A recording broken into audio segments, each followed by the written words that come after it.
So in this video we're going to graph a linear function that is in slope-intercept form, but we're going to do it without using the intercepts, which is how we did it in a previous video.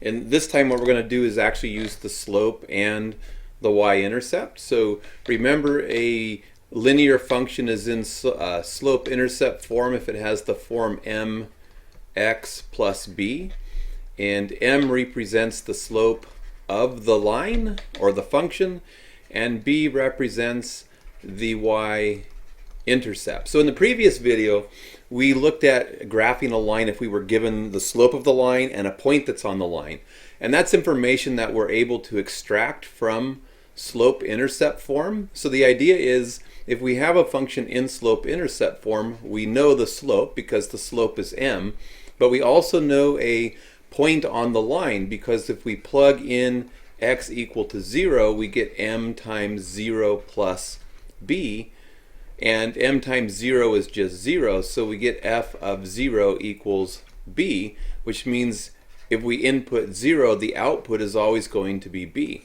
So if the function's in slope-intercept form, the value of b is always the y-intercept of the function, which means if we know the y-intercept, we know a point on the function. So this is the y-intercept.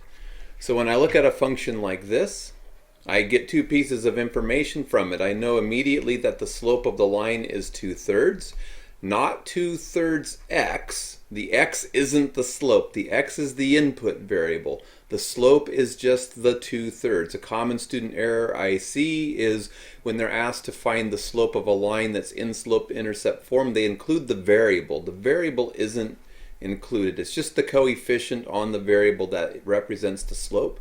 In this case, the b is going to be the -3. What I have to recognize is I don't quite have the form plus b. I have f of x equals 2/3 x minus 3. So I have f of x equals 2/3 of an x minus 3.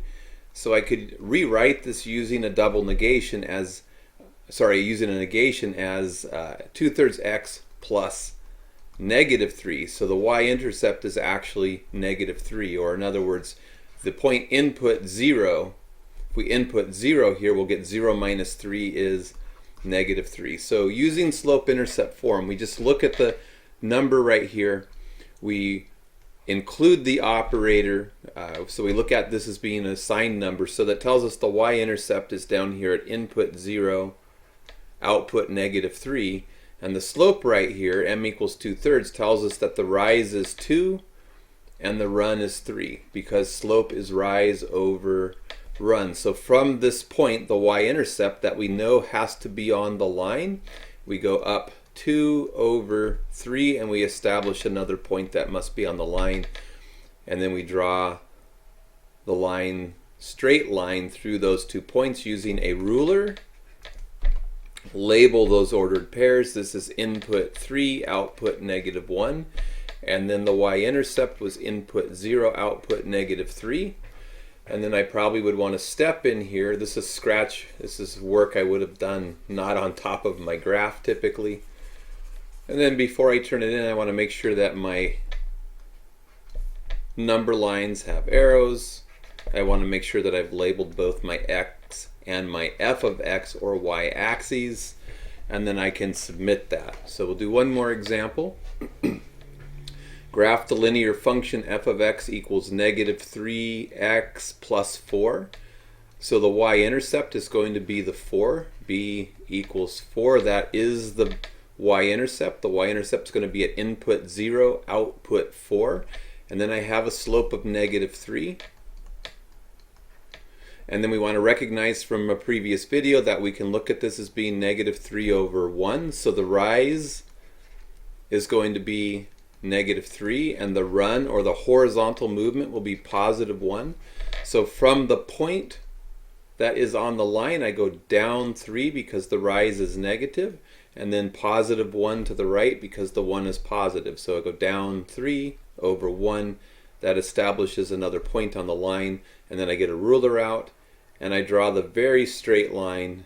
I draw the very straight line that goes through those 2 points.